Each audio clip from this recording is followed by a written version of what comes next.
The first thing, we're gonna tackle resistance exercise.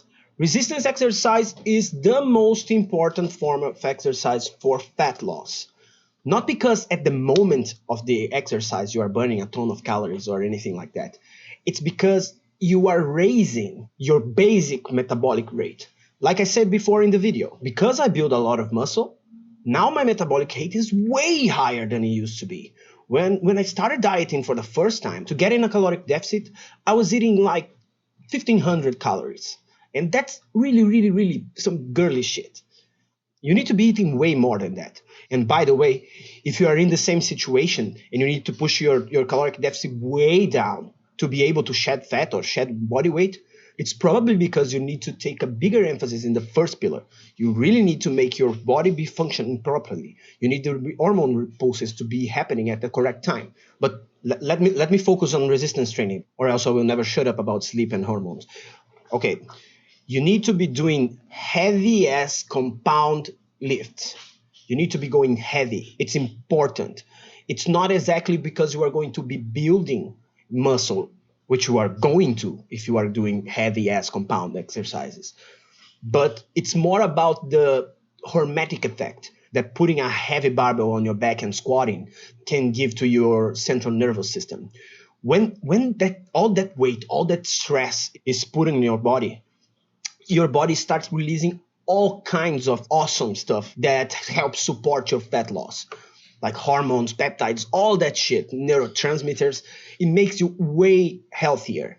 And it's funny because if you took a blood test from someone right in the middle of a heavy squat, you would imagine that the person is fucking dying. But that's exactly what you are shooting for. Hormesis, the thing that generates the hormetic effect, is all about introducing stressors to the body.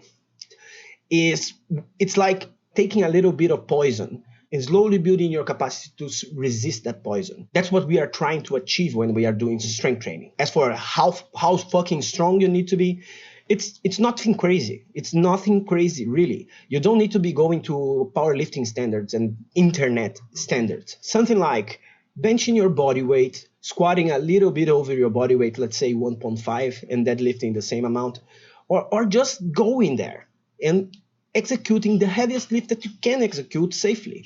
It's just about that. It's about beating yourself, not about beating some imaginary standard and arbitrary number that for whatever reason you decided that is what you are trying to shoot for. So just to recap a little bit, just to make sure that I get the message across. We are focusing on health, not on spending calories and counting calories.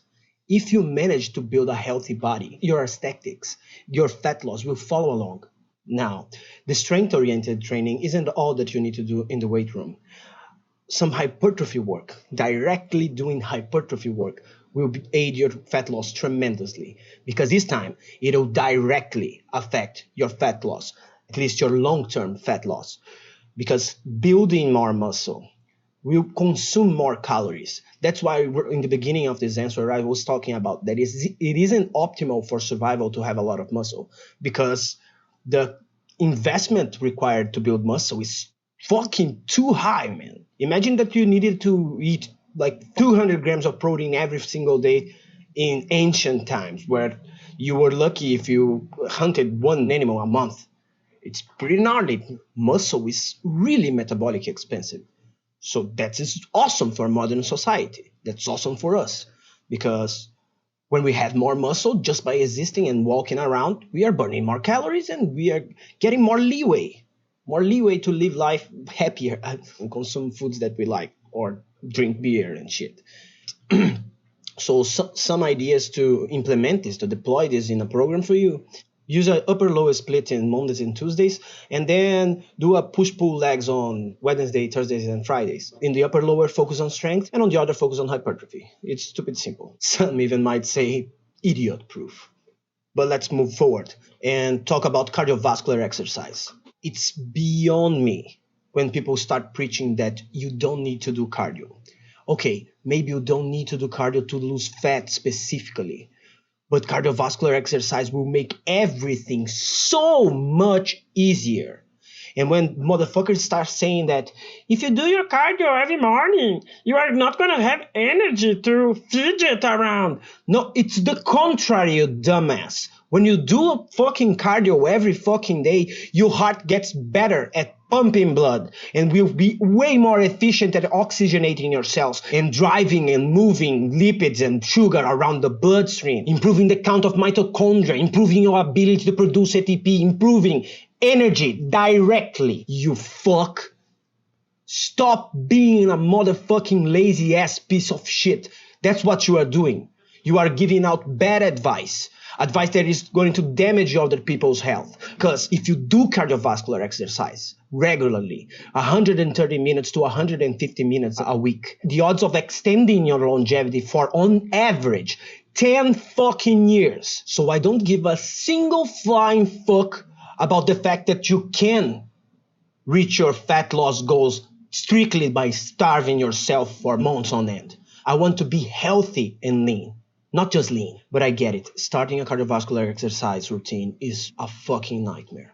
It takes way, way, way longer than resistance training for you to get accustomed to it, for you to be able to enjoy it. In resistance training, in a matter of 1 to 2 weeks, that overwhelming soreness go away and you simply keep training, and woo, the beginning is even better than when you reach the later stages where things slow down. But with endurance training, especially the kind that really benefit fat loss, which is high intensity interval training or zone 2 cardio, one is fucking brutal as shit, the other is fucking boring as shit. But that's what's on the menu, bubba. Ain't nothing we can do about it. Cardiovascular exercise, I can't even begin to list all the health benefits and the amazing properties that will absolutely obliterate your fat. You need to be doing it for your health and for your aesthetics.